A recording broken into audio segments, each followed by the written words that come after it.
Well, hello, beginning trombones. Great to see you. For those of you who I haven't met yet, I'm Mr. Malone, and I get to kind of help you work through the beginning stages here of trombone world. My main school is Davidson, so I'm one of the band directors up there with the marching band, jazz band, and concert bands. But one of the most fun things I get to do is come down to sixth grade a couple times a week and help get the beginners started, which is always fun because nobody's more excited about band than the beginners, and I'm hoping that you are in that boat as well. So today we're just going to kind of review some of the things you've been working on in class. We're going to review some mouthpiece buzzing, which is super duper important, some different things with that, how to put the instrument together and hold it properly, which for trombone specifically can be a little difficult sometimes. And then we're going to go through our lesson 1A just to kind of get you started on that. So lots to cover. So we're going to get started. If at any point, you're kind of confused or I'm moving too fast, the great thing is you can always stop the video, go back and watch it again. But again, this should all be review, hopefully, of things that you guys have been doing, okay? So we're going to start with just a quick review of buzzing. Okay, a couple things that you want to remember as you're getting ready to buzz, whether it's with mouthpiece, without a mouthpiece, or into the instrument, however you're doing it. A few things. First, we always need to wet our lips a little bit. Okay, if our lips are too dry, it makes it really, really hard to get a good buzz sound going on. We kind of shape our mouth like we're making our lips like we're making the letter M. So think like mommy just made some really good cookies and you're going That's kind of what our lips are doing. Okay, and then the other really important thing when you're playing an instrument to get a good buzz sound is lots and lots of air. So that makes posture super important. So I'm always going to be sitting up nice and tall, right up on the edge of my seat. You notice I'm not way back here. I'm not slouched back, okay? Right up on the edge of my seat. My feet are flat on the floor. Shoulders are back and down, okay? Wet my lips. I'm going to take a big full breath in. I'm going to buzz out. And when we're buzzing with our lips, I think of it like if you've ever been riding along in your bike, minding your own business, tooling down the neighborhood, and all of a sudden a bug flies in your mouth and you want to get rid of it, and you go, that sound. That's basically what buzzing is. And hopefully I'm not the only one that's ever happened to, or that will be awkward, okay? If that's happened to you, you get the idea. That's what we're trying to do here, but we want to control that sound a little bit more, okay? So we're going to take a big breath in, we're going to exhale out and try and continue that sound. Sounds like this.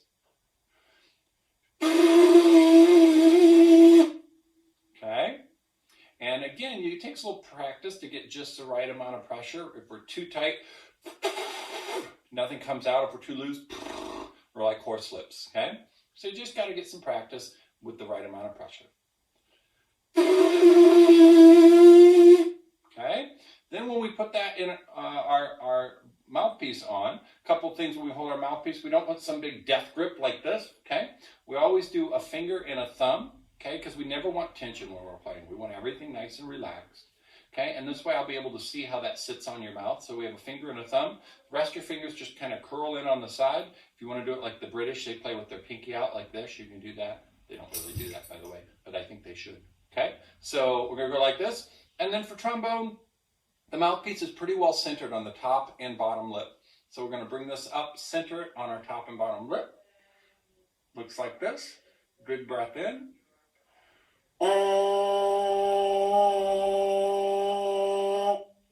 And if that's not the most beautiful sound you've ever heard, I don't know what is, right? Hopefully you've got the windows and doors shut so the ducks don't fly in because they're going to think you're calling them. All right, we're going to do that again. Same thing. Big breath in. We center the mouthpiece.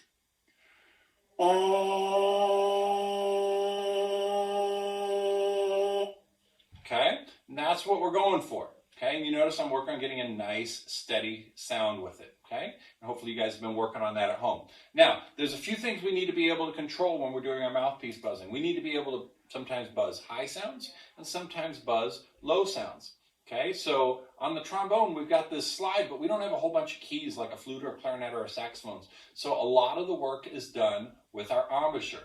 Okay, I just used a big word there. Hopefully you've started to think about that word embouchure, and you remember that's just a fancy way of saying what you do with your mouth when you play. Okay, so we're going to think about what we do with our embouchure when we play low notes versus high notes. Okay, low notes, we tend to use slower air, so I think low means slow. Okay, way to remember that. And we use a little bit more relaxed embouchure. And it's going to sound like this.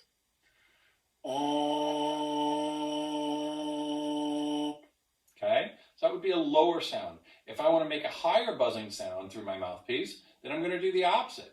I'm going to go a little bit faster air, and I'm going to go a little bit firmer with the embouchure. Sounds like this. Okay, now a couple things to point out as we're playing here. You notice when you're watching my cheeks, okay, I'm never going like this. Okay, my cheeks are always stay in. We don't want this big elephant kind of thing going on, okay? Cheeks stay in, corners stay firm. This is kind of the face that we're making, okay? Think of like you just ate a whole box of lemon heads or Sour Patch, and you know how your cheeks kind of suck into your face a little bit? That's kind of what we're going for here, okay? We never want to let our cheeks puff out. Great way to practice is in front of a mirror so you can check that, okay? One more time. Low sound, slower air and looser embouchure. High sound, faster air and firmer embouchure. Okay, then we have a couple exercises that we can do to kind of help us with that, okay? First one is called the siren, okay? So the siren's great. If you've ever been out in the front yard and you hear a fire truck coming or an ambulance or something, and it starts with kind of a lower sound, and as the car gets closer to you, it sounds like the pitch gets higher. And then as it drives away, it gets lower. It's a fancy science term called the Doppler effect. I don't really understand how it all works because I'm just a musician, okay? But it has something to do with frequency and all that stuff. So as it gets closer, it gets higher. And then as it drives away, it gets lower. So we're going to try and mimic that sound on our mouthpiece. So again, we're sitting up nice and tall. I'm going to use plenty of air when we breathe in, okay? Got my finger and thumb here. I'm going to take a big breath in, and you're going to hear me start low.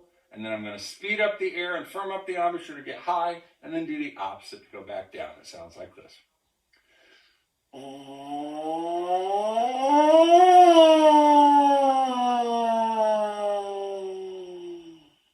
Right, and hopefully you could kind of visualize the fire truck driving by or something, right? Let's try it one more time. Low to high to low. Ready? And go.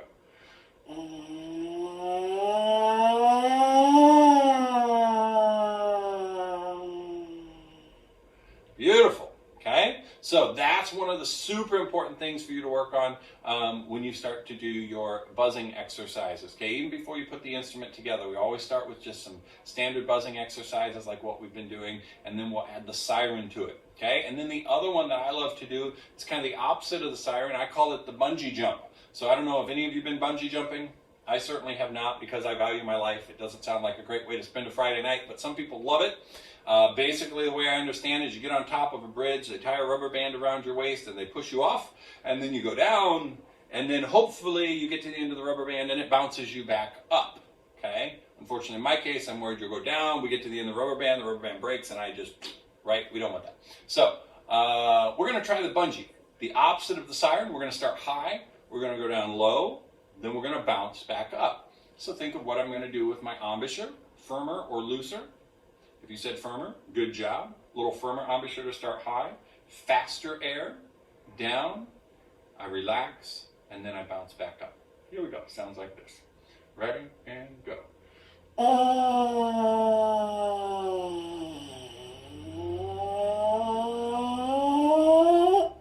Okay?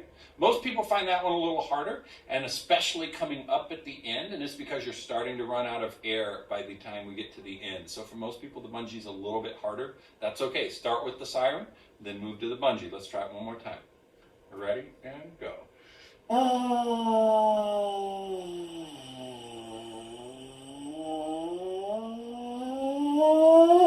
Okay? So there's your bungee. And then the other one I like to do just because it's fun is the roller coaster. Just kind of mixing it up. Up, down, up, down, up, down. Something like this.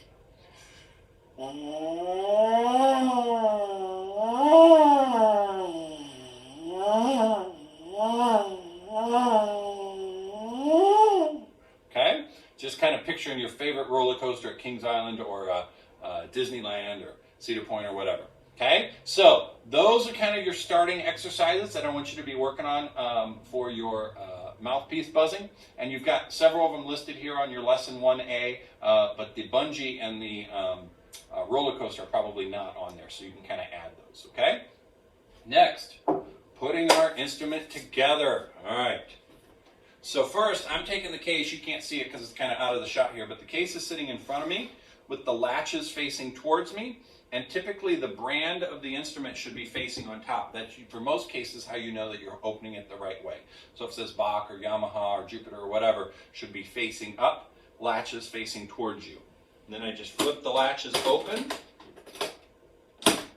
And then if you listen real carefully when I open the case, you'll hear the sound of angels singing from the beauty of the instrument.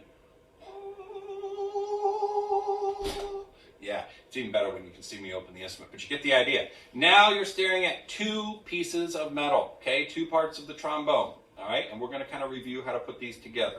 First piece I want you to get is the slide, okay? Most of you probably know which one the slide is by now, the part that moves. Now be careful because the slide will move if you haven't locked it, and we'll talk about how to lock that here in a moment, okay? So, as you look at the trombone, you see you've got a spot that's higher and a spot that is lower, okay? The spot that's higher is where we're going to put the bell. The spot that's lower is where the mouthpiece is going to end up, okay? So I like to just set that in front of me, and I like to do it with the part that's higher on my left side. So obviously, as you're watching me right now, it's reversed. But as I'm sitting here, my left side has the higher opening, okay? Then I'm going to grab the bell. Looks like this. And you can see where that piece goes over top of the taller part of the trombone, okay? So I've just set that right there. And then you just have to screw that on. You don't have to give it a death grip. You just get it nice and firm, okay?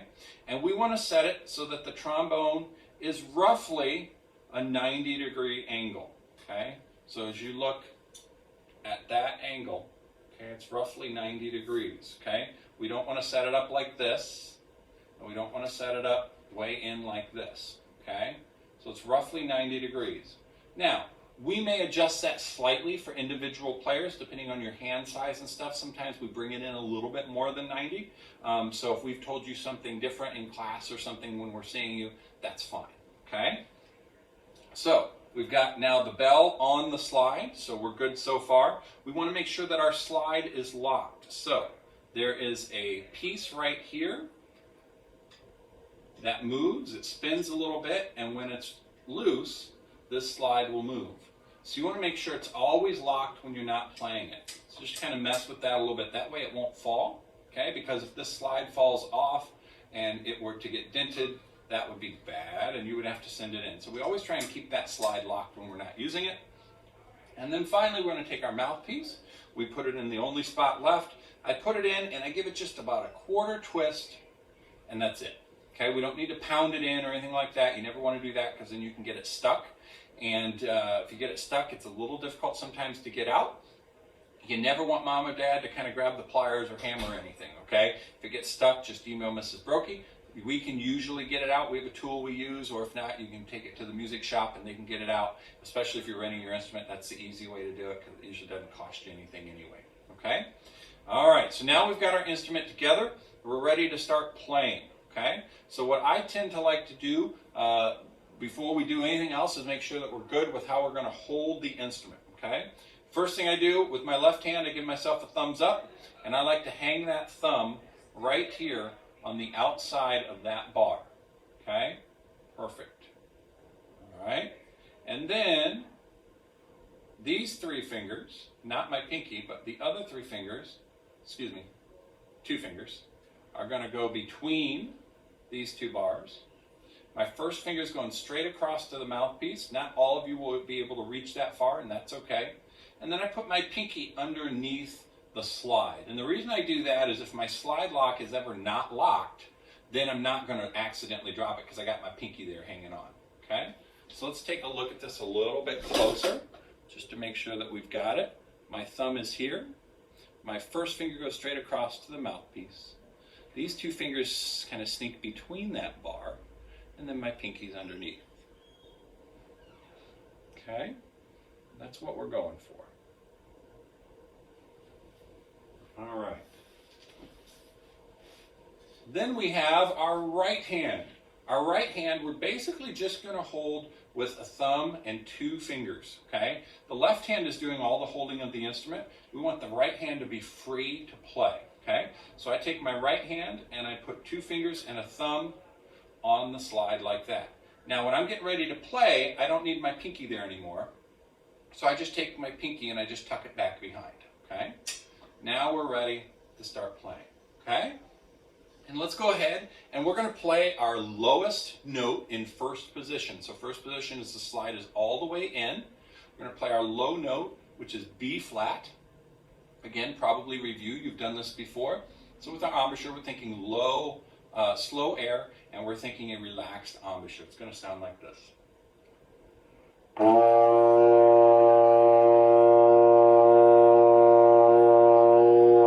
So there's our low B flat, okay?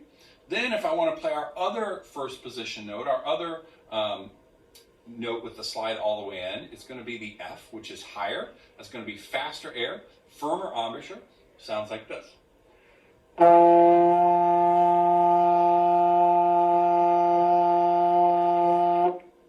Okay, back to my low note. High note.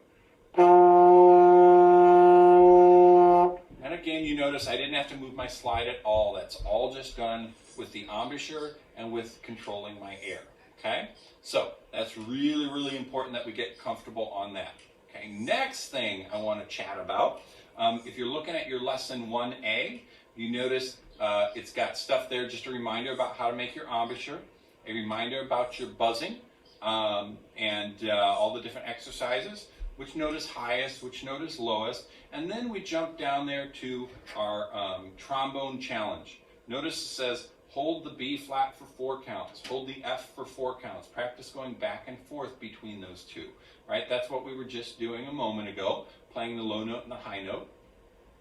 And then the last thing I want to make sure that we chat about today is our positions for our first 5 notes. Again, this is probably review, but let's kind of look at our lesson 1A. All right, we have our first note is first position B flat, which we just played. Now, since we're going to start moving our slide, we have to make sure that this thing is unlocked. Our slide lock is unlocked, so this thing will move, okay?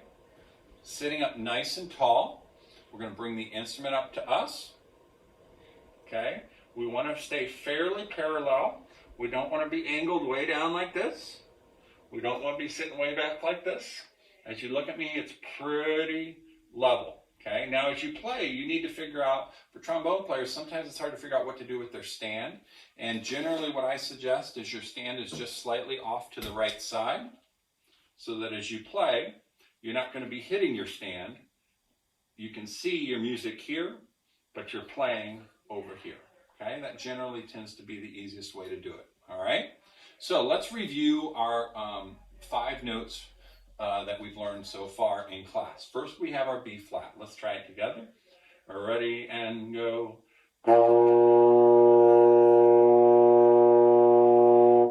Okay, then we're going to go out to our C. Remember, this is 6th position. For most of us, it's about as far as we're going to be able to get our 6th grade arms to reach. Okay, so we stretch out, 6th position. This is our C. Sounds like this. Ready and go.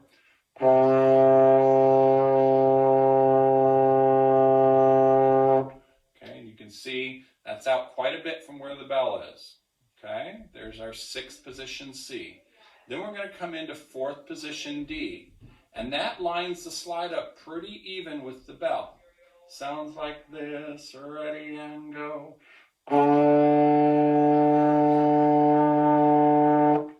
Okay, then we're going to bring it in a little bit more. We're going to bring the fingers just past where the bell is. Not quite lined up with the bell, but just past it a little bit.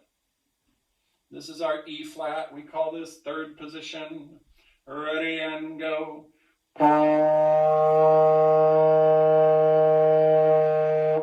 And then finally, back to 1st position for our F. Ready and go.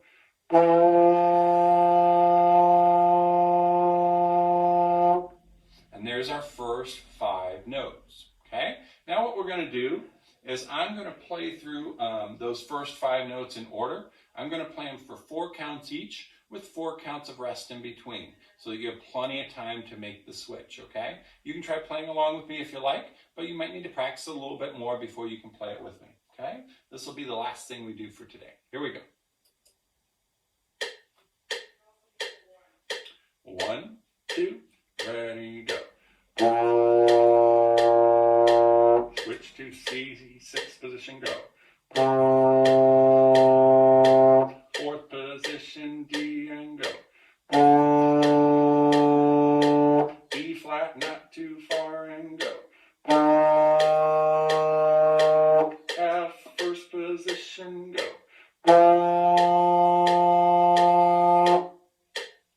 Okay, and there's your first 5 notes. There's your first 5 steps on the musical ladder steps. All right, so this week, continue practicing. That's the most important thing. Have fun. Don't get frustrated. If at any point, something's not making sense, you can always go back in the video, watch it again, practice slow, and then slowly work it up, okay? You guys are off to a great start. Keep it up, and I'll see you next time.